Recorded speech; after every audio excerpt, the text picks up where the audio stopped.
Imagina só, você entra num banco toda tranquila com um envelope de dinheiro nas mãos, pronta para fazer um depósito. Até aí, tudo normal, né?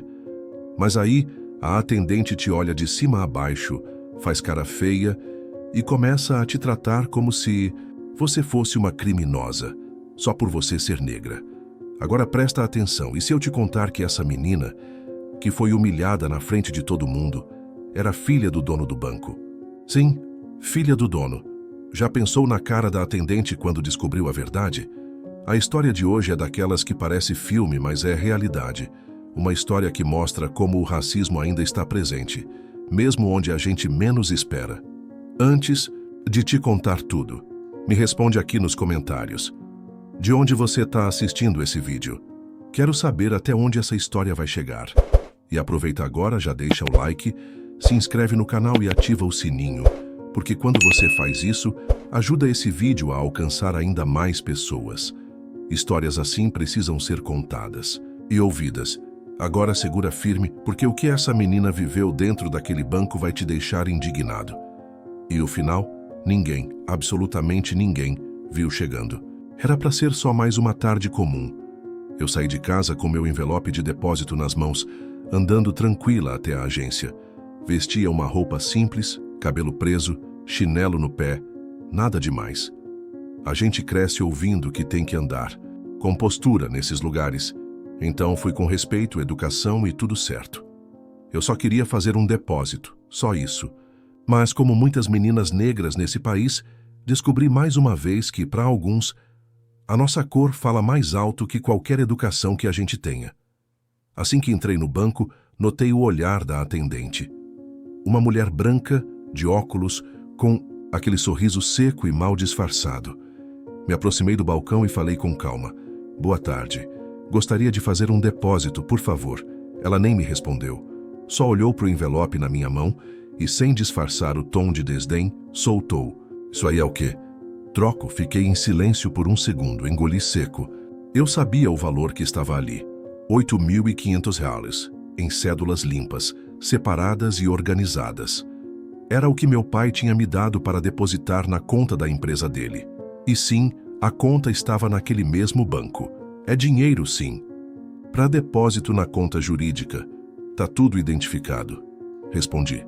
Ela revirou os olhos, bufou e pegou o envelope com 2 dedos, como se aquilo sujasse ela.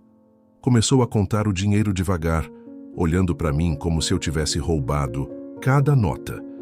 Depois veio a pergunta clássica. Esse dinheiro é seu mesmo? Eu senti o sangue ferver. Mas não me alterei. Eu já sabia onde aquilo ia parar. Ela chamou um supervisor, cochichou algo no ouvido dele, e logo estavam me cercando como se eu fosse uma suspeita.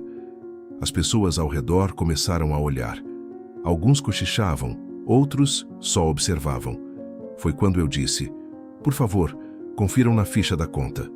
O nome do titular é Samuel Soares. Ele é meu pai. O supervisor franziu a testa, mexeu no sistema. E aí, a expressão dele mudou. O sorriso amarelo da atendente desapareceu. Ela ficou pálida, olhou para a tela, depois para mim, e só conseguiu balbuciar. Senhorita, me desculpa, eu não sabia, pois é. Ela não sabia. Não sabia que aquele dinheiro era legítimo, que minha família era dona de uma das maiores empresas clientes daquele banco, que meu pai era um dos sócios majoritários da instituição. O mesmo banco que ela usava para humilhar era o banco que sustentava o salário dela. Naquela hora, o gerente veio correndo. Pediu desculpas, ofereceu água, tentou amenizar. Mas eu não aceitei. Eu não queria gentileza depois da humilhação.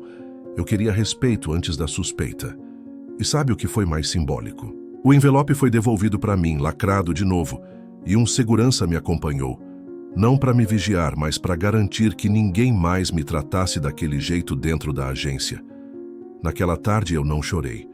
Eu não gritei, mas prometi a mim mesma que contaria essa história. Porque hoje foi comigo.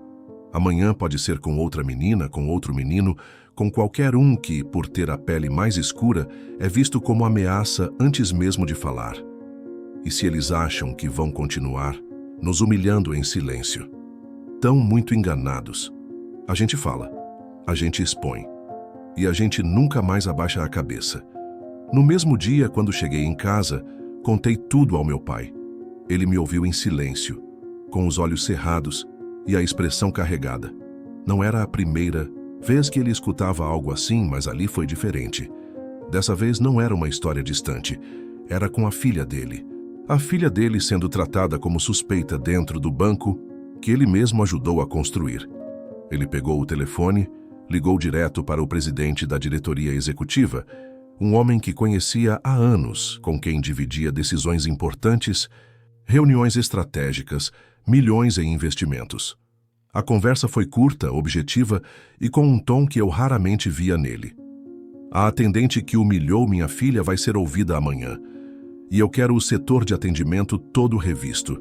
A imagem do banco não vai ser manchada por racismo institucional. Não comigo aqui dentro.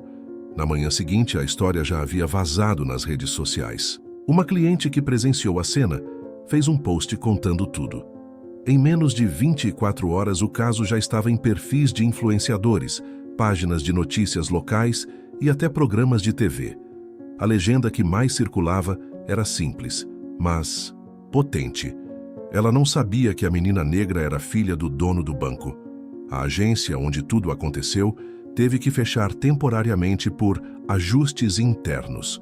A funcionária foi suspensa imediatamente e, segundo o comunicado oficial, responderia a um processo disciplinar por conduta discriminatória.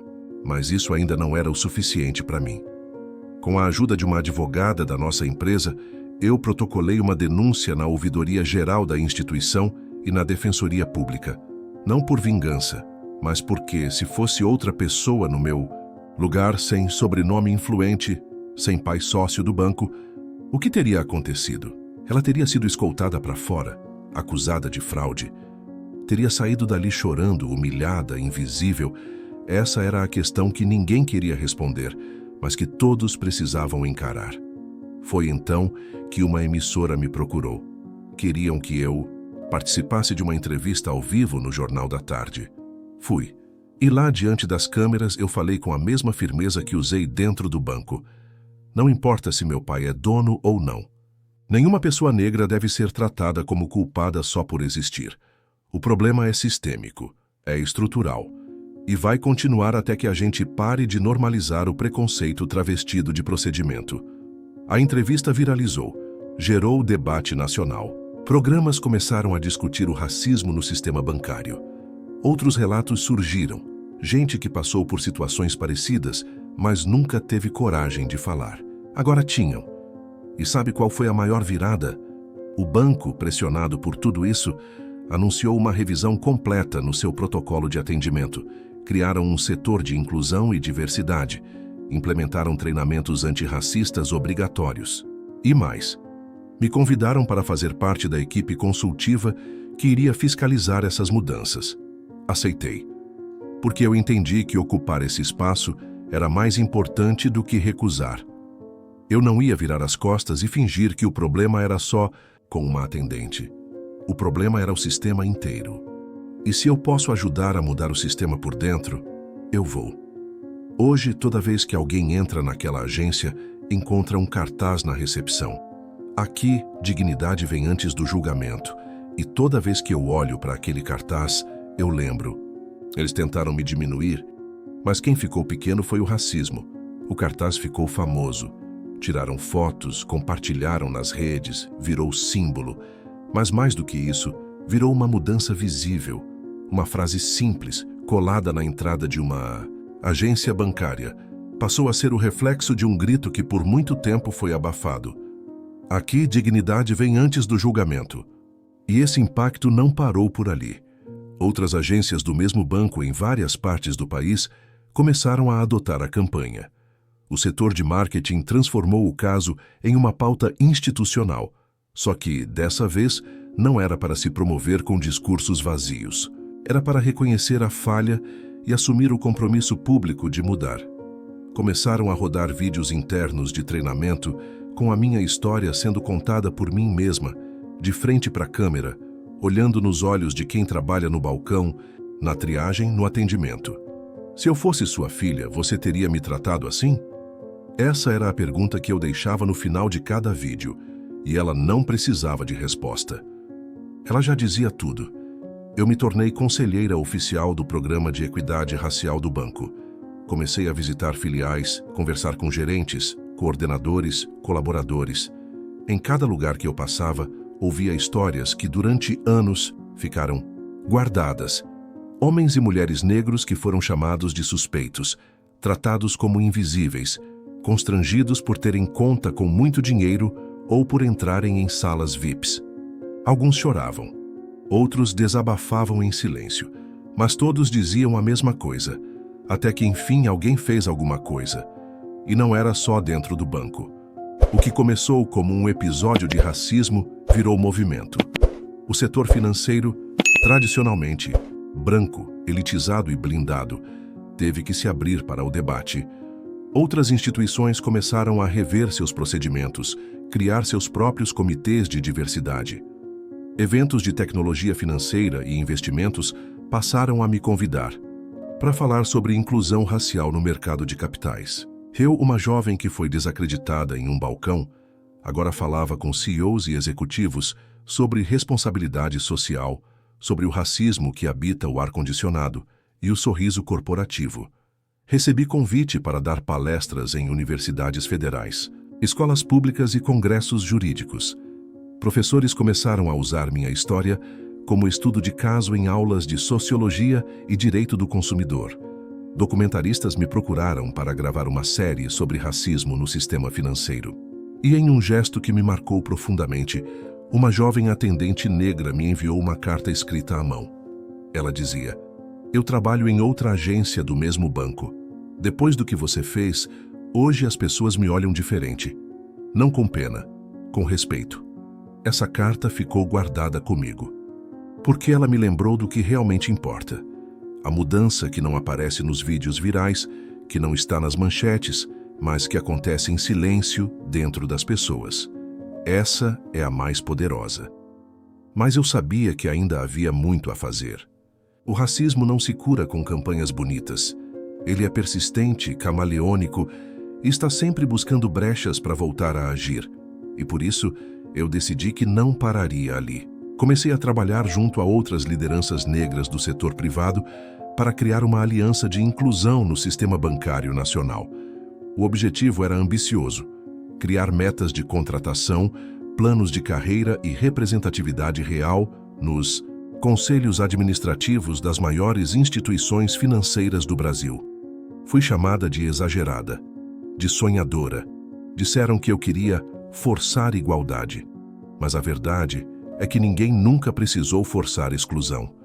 Ela sempre esteve ali, disfarçada de normalidade. E cada vez que tentavam me silenciar, eu lembrava do dia em que me olharam com desprezo atrás de um balcão. E pensava: é exatamente por isso que eu continuo. O movimento cresceu de forma orgânica, mas poderosa. Começou como uma reação a uma humilhação isolada, mas se tornou um plano nacional de transformação. A Aliança Nacional pela Inclusão Financeira Racial, como foi batizada, logo ganhou adesão de executivos, consultores e especialistas em políticas públicas, mas o mais importante, ganhou o apoio da população negra que, pela primeira vez, via o sistema bancário falando diretamente com ela. E não apenas como público-alvo de crédito ou cartão, mas como potência, como força. Nos encontros da Aliança, não falávamos apenas sobre representatividade simbólica, falávamos de poder. Queremos negros não só nos balcões, mas nas cadeiras do conselho. Queremos mulheres negras comandando setores. Queremos que os trainees de hoje sejam os diretores de amanhã. Não foi fácil. Toda tentativa de mudar o topo causa incômodo. A elite econômica, acostumada com reuniões onde todo mundo pensa igual, se veste igual e se parece entre si, viu nossa presença como uma ameaça. E era mesmo. Mas não por vingança, por justiça, por correção histórica. Criamos metas públicas e, com base nelas, passamos a medir o progresso real de cada banco, cada financeira, cada cooperativa. A regra era clara: quem não assumisse compromisso com equidade racial deixaria de receber o selo de confiança da Aliança, algo que rapidamente passou a influenciar até investidores, clientes e órgãos reguladores. Os números começaram a mudar. Em 2 anos, o número de profissionais negros em cargos de gestão no setor bancário cresceu 28%. Mais de 40 instituições incluíram em seus relatórios anuais um capítulo exclusivo sobre diversidade racial. E o mais simbólico, uma das maiores corretoras do país nomeou pela primeira vez uma mulher negra como CEO. Ela me ligou no dia da nomeação, chorando. Você abriu a porta, eu atravessei. Foi aí que eu entendi. O que eu vivi não foi só uma história de racismo. Foi o início de uma reestruturação, um marco. E agora outras portas estavam sendo abertas. Outras meninas negras estavam sendo vistas. Outras vozes estavam sendo ouvidas. A imprensa começou a se referir ao que aconteceu como o efeito do envelope. Uma forma de dizer que aquele ato simples, tentar fazer um depósito e ser tratada como criminosa, havia desencadeado uma das maiores discussões sobre raça, dinheiro e poder dos últimos anos. Recebi o título de Personalidade do Ano, de 2 revistas de negócios. Fui indicada a prêmios internacionais de liderança, mas nunca deixei que isso subisse à cabeça. Toda vez que me parabenizavam, eu lembrava da menina de chinelo de cabelo preso, sendo questionada por uma atendente branca que não conseguia acreditar que uma jovem negra pudesse estar ali como cliente legítima. Toda vez que pensava em parar, lembrava daquelas palavras. Isso aí é o quê? Troco? E hoje, quando entro em uma agência, não entro para ser atendida. Entro para fiscalizar, para liderar, para continuar a revolução que começou com uma humilhação e virou movimento. Porque a verdade é simples. Não era sobre dinheiro. Era sobre valor. E valor a gente tem de sobra. Deseja que eu continue com o impacto disso na política pública e como esse movimento chegou até o Ministério da Economia e influenciou leis de combate ao racismo no setor privado. A força do movimento atravessou as barreiras corporativas e chegou ao poder público. Parlamentares começaram a citar a Aliança Nacional pela Inclusão Financeira Racial em discursos no Congresso. O Ministério da Economia, pressionado por uma série de audiências públicas e pela repercussão massiva da história, abriu espaço para dialogar. Pela primeira vez, representantes do setor privado negro se sentaram à mesa com técnicos do governo federal para discutir racismo estrutural no mercado financeiro. Fui convidada para liderar um grupo de trabalho interministerial que tinha um objetivo claro: propor um projeto de lei federal para combater a discriminação racial em instituições privadas, com foco especial no setor bancário, de seguros, tecnologia financeira e gestão de investimentos. Essa era a primeira iniciativa desse tipo no Brasil, e talvez no mundo, feita de forma direta, com protagonismo de quem sentiu na pele o que era ser descartada num balcão. Durante as reuniões ouvi argumentos de todos os tipos. Mas e a meritocracia? E se não houver profissionais negros suficientes para preencher as vagas? E se isso gerar conflito interno? Respirei fundo. E em todas, às vezes respondi com firmeza. O problema nunca foi a falta de talento. O problema sempre foi a falta de oportunidade. Não era mais sobre mim. Agora eu falava em nome de uma multidão. Em nome de cada jovem negro que já foi barrado. Em uma entrevista ao abrir a boca. Em nome de cada mulher preta chamada de agitada por falar com firmeza. Em nome de cada profissional qualificado que ouviu, com todas as letras, que não tem o perfil que a empresa procura. 2 meses depois, apresentamos o projeto de lei chamado PL da Igualdade nas Estruturas Econômicas, apelidado pela imprensa de Lei do Valor Real. O texto previa auditorias obrigatórias sobre diversidade racial, em empresas com mais de 300 funcionários, penalidades financeiras para casos comprovados de racismo, institucional, linhas de crédito, especiais para empreendedores negros, criação de comitês internos de equidade racial, com poder deliberativo, relatórios públicos anuais, com metas e resultados raciais das empresas. A votação no Congresso foi acirrada. Alguns setores resistiram, diziam que era muita interferência no mercado. Mas o país estava assistindo. E mais do que isso, a pressão popular era imensa. Movimentos negros, coletivos de juventude, artistas, influenciadores, empresários, todos usaram suas vozes para exigir aprovação. A frase que dominava as redes sociais era simples e poderosa: nosso valor é real. A lei foi aprovada, sancionada pelo presidente da República em cerimônia transmitida ao vivo. E ali, naquele salão nobre lotado de gente preta, gente simples, gente forte, entendi o peso do que havíamos feito. O que nasceu de um episódio de racismo dentro de um banco agora era política pública, lei, norma, ferramenta de transformação, real e mais. A partir da vigência da nova legislação, empresas passaram a disputar quem mais avançava nos índices de equidade. O que antes era empurrado como pauta sensível virou diferencial competitivo, atrativo de investidores internacionais, argumento de orgulho institucional. Aquela atendente que tentou me humilhar nunca mais cruzou meu caminho. Ouvi dizer que pediu demissão pouco depois, sem aguentar a repercussão. Mas nunca desejei vingança, nunca precisei, porque eu entendi que minha maior resposta não seria humilhá-la de volta. Seria garantir que nenhuma outra menina negra precisasse viver o que eu vivi. E isso eu consegui. Se quiser, posso continuar com os desdobramentos internacionais. Como essa lei virou referência em outros países da América Latina e como fui chamada para representar o Brasil na criação de diretrizes da ONU para a igualdade no mercado financeiro global. Deseja? O dia em que representei o Brasil na sede da ONU em Nova York foi o ponto final, ou talvez o recomeço, de tudo aquilo que um dia começou atrás de um balcão, com um olhar de desprezo e uma pergunta carregada de racismo. Isso, aí é o quê? Troco? Entrei naquele auditório imenso, cercada por representantes de dezenas de países, todos ali para discutir a construção de um modelo global de equidade no mercado financeiro. Era a primeira vez que uma mulher negra brasileira, com origem periférica, subia naquele palco não como convidada de honra, mas como autora de uma política pública real, viva, aplicada. Comecei meu discurso lembrando exatamente daquele dia, no banco. Não precisei dramatizar. A realidade já era dura o suficiente. Falei do que significava ser julgada pela cor antes mesmo de abrirem o envelope. Falei da violência do olhar, da agressão camuflada de dúvida, da vergonha que tentaram me impor. Mas, principalmente, falei do que fizemos com isso. Transformamos a humilhação em política, o preconceito em propósito, a dor em ferramenta de luta.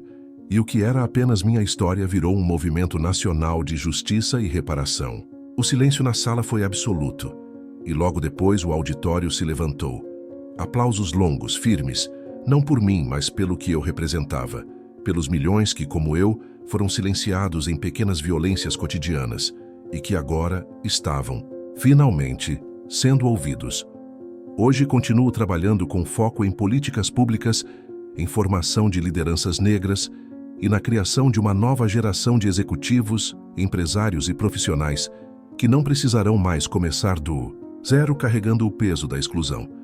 E toda vez que eu passo em frente àquela agência onde tudo começou, paro por um instante, não por rancor, mas por respeito àquela menina que um dia ficou ali, em pé, sendo tratada como se não tivesse valor. Porque ela ficou. Ela resistiu. E porque ela resistiu, muita gente hoje já não precisa mais provar que merece estar onde está. Essa história termina aqui, mas a luta continua. E se tem uma coisa que o mundo aprendeu com tudo isso, é que o nosso valor não cabe num envelope. Ele é real, e ninguém mais vai fingir que não vê. Se essa história te tocou de alguma forma, já deixa o like, se inscreve no canal e ativa o sininho. Isso ajuda muito a levar essa mensagem para mais gente. E agora eu quero ver você comentando aqui embaixo. Meu valor não se mede pela cor da minha pele. Escreve aí e mostra que você também faz parte dessa luta. Até o próximo vídeo.